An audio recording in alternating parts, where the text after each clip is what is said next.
पडलं का सांगा म्हटलं कोणी. उडी मारतो दररोज की दरवर्ष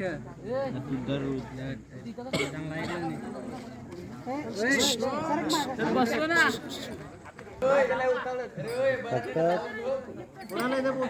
काळजी फक्त एवढीच आहे का खाली पडला नाही पाहिजे मोबाईल. खोल मोबाईल.